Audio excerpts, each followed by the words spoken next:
menundukkan kepala. Doa dimulai.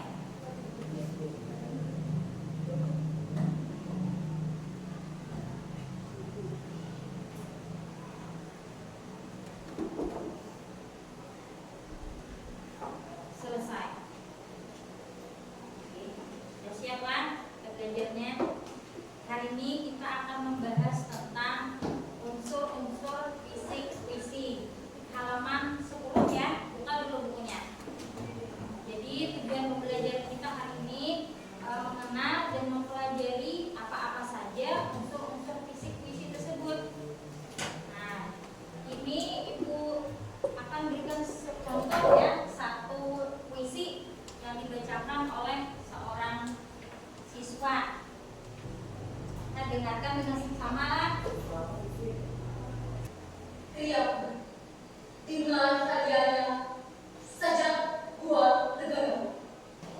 Di tubuh semesta tercinta, buku-buku negeriku tersimpan. Setiap gunung-gunung dan batunya, padang-padang dan hutan, semua punya suara.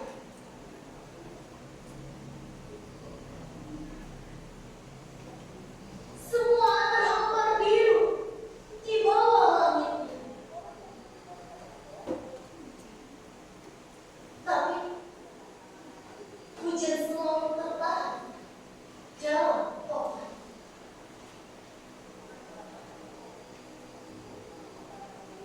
Hingga binatang-binatang liar menggembara dan terjaga di setiap tikungan kota. Kemarin kita mempelajari mengenai tema di pesantren. Nah, kalau hari ini kita mempelajari unsur-unsur fisiknya. Unsur-unsur fisik itu ya yang membuat puisi ini terasa indah. Nah, menurut kalian sendiri yang mendengarnya, menurut kalian puisi ini terasa indah lah didengar, telinga. Indah. Apa yang menyebabkan puisi itu indah? Iya, nada dan suasana. Apalagi tinggi ekspresinya.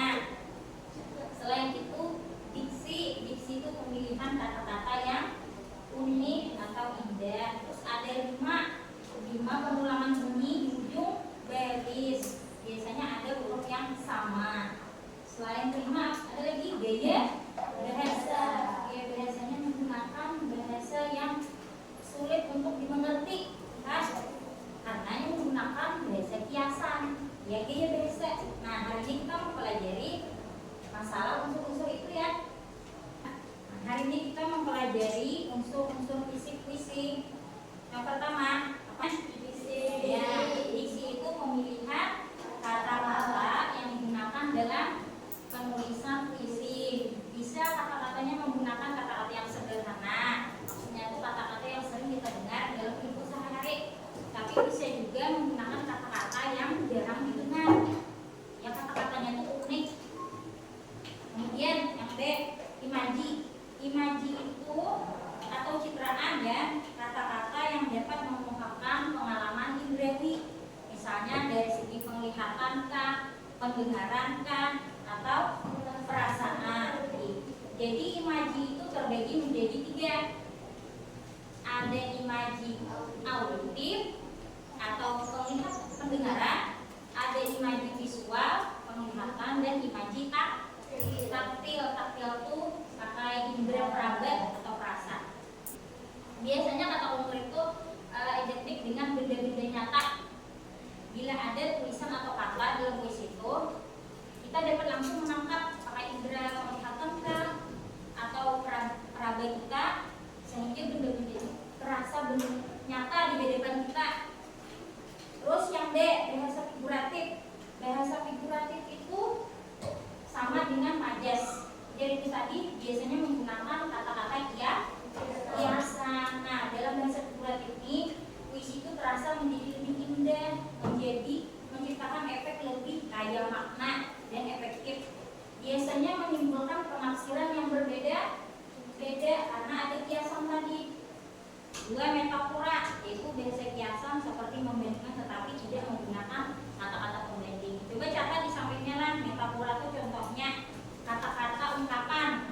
buah hati, bunga desa,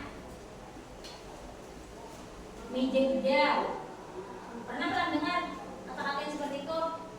Pokoknya metafora itu sering kita dengar, biasanya dalam bahasa kampung pun sering membicarakannya. Metafora itu misalnya membandingkan sesuatu dengan kata-kata kiasan. Apalagi selain buah hati tadi, bunga desa, meja hijau, ada lagi ya anak emas. Kalau meja hijau apa artinya? Pengadilan. Good. Kalau punya bunga desa apa? Ya, wanita ikutnya tuh yang diidam-idamkan di desa kampung tuh, karena ini bahasanya tuh lebih cantik, lebih menawan, jadi orang menyebutnya bunga desa. Kalau buah hati, anak kesayangan. Kemudian nomor 3, personifikasi. Nah, ini biasanya sering juga kita temui dalam penulisan puisi. Personifikasi itu bahasa kiasan yang menyamakan benda mati dengan manusia. Pahamlah? Ini menyamakan itu seakan-akan benda itu hidup dan melakukan aktivitas seperti manusia. Coba contohnya lah, Ibu berikan contoh. Ombak yang berkejar-kejaran di tepi pantai. Nah, ombak itu ya kan benda mati, tapi melakukan kegiatan atau aktivitas seperti manusia. Mungkin lah sebenarnya ombak itu kejar-kejaran kayak manusia. Ada mungkin kalau ini karena menggunakan bahasa figuratif, ya majas personifikasi. Ada lagi selain itu, misalnya pulpen itu menari-nari di atas, ya seakan-akan pulpennya yang menari lah, padahal kita gerakkan dengan tangan manusia. Nah, jadi itu kalau nomor 4 tuh hiperbola. Hiperbola tuh bilangnya ada kegiatan apa Pak? Dilebih-lebihkan banget. Misalnya Akbar berlari secepat kilat. Itu melebihkan Pak? Ya. Bayangkan kita ke tipografi ya. Tipografi itu bahasa kitanya bentuk puisi atau perwajahan puisi. Biasanya nih bentuk tipografinya. Nih, dari sini ditulis satu bait ke sini. Ini namanya bentuknya zigzag. Nah, ini namanya tipografi. Nah, sebuah bulan sempurna. Menurutnya penggunaan diksi lah gitu. Pemilihan kata-katanya.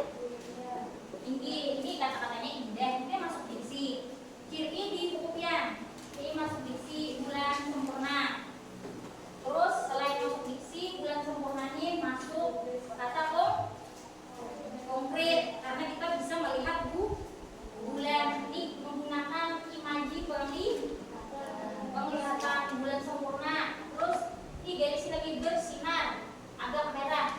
Bila ada sinar berarti pakai imaji penglihatan ciri lah di awan menggaris bawah. Awan menggaris bawah ini masuk apa ya? Awan menggaris bawah masuk kata konkret atau bahasa figuratif? Ya, bahasa figuratif. Pernah dengar larik lah dalam puisi? Larik itu sama dengan baris. Nah, yang namanya baris itu atau larik nih, bila dari sebuah ini sampai sempurna ini namanya satu larik atau satu garis. Biasanya dalam puisi orang menyebut garis itu pakai larik.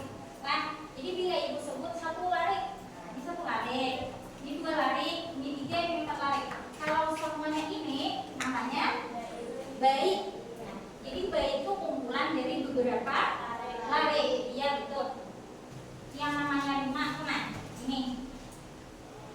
Pengulangan juga kata rima adalah pengulangan bunyi atau huruf yang sama. Pengulangan bunyi atau huruf yang sama di ujung larik. Ini ujung larik ini. Ini kebetulan puisi ini di ujung lariknya aha. Seakan-akan kayak ujar fajar semalam bersajak api-api ya. Kalau di puisi namanya rima yang bukan lagi sajak. Ini kebetulan saja aha atau abi-abi kalau orang nyampe ya disebutnya abi-abi bukan aha. Itu tulisannya aja aha. Ini boleh simbolnya misalnya di sini B, sini C, ini B, sini C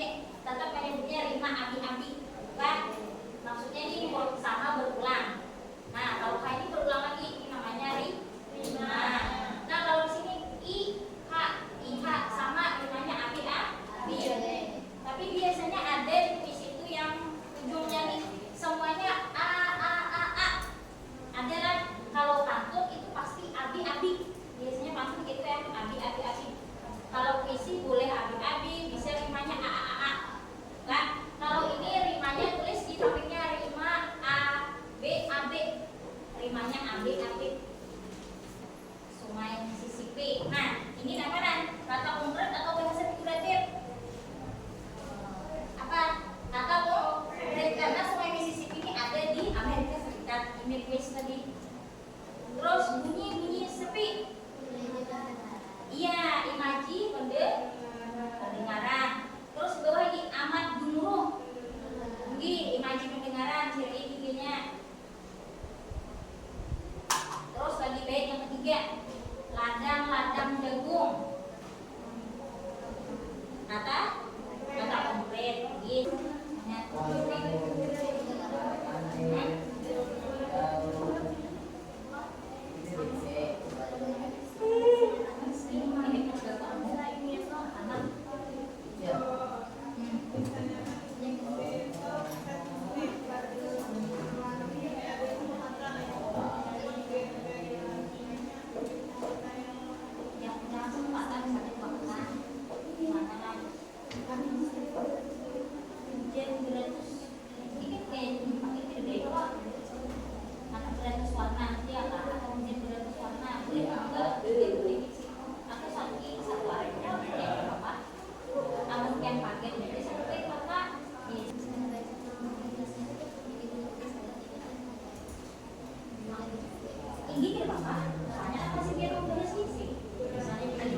Ya demikianlah pembelajaran kita hari ini. Dapat kita tarik kesimpulannya bahwa dalam memahami unsur-unsur puisi itu ada beberapa macam. Yang pertama, diksi. Diksi itu adalah pemilihan kata dalam penulisan puisi supaya puisinya lebih indah. Yang kedua apa lagi? Rima. Rima itu pengulangan bunyi atau huruf yang sama dalam setiap baris atau baris. Yang ketiga, imaji atau citraan, kata-kata yang dapat mengungkapkan pengalaman indrawi manusia. Yang keempat apa lagi? Ya, kata konkret itu kata-kata yang dapat menunjukkan benda-benda nyata seakan-akan kita melihat atau mendengar. Ya. Terus bahasa figuratif sama dengan majas atau kata-kata kiasa. Dan yang terakhir, tipografi itu ya bentuk puisi atau perwajahan puisi. Nah, bentuknya bisa jejak, bisa datar, terserah yang menulisnya ya, pengarangnya. Nah, Ibu harap setelah mempelajari pembelajaran ini kalian sudah paham ya apa unsur-unsur puisi. Nah, atas perhatian dan usaha kalian untuk selalu fokus dan perhatian pada pembelajaran Ibu ucapkan terima kasih banyak. Dan dari Ibu jika terdapat kesalahan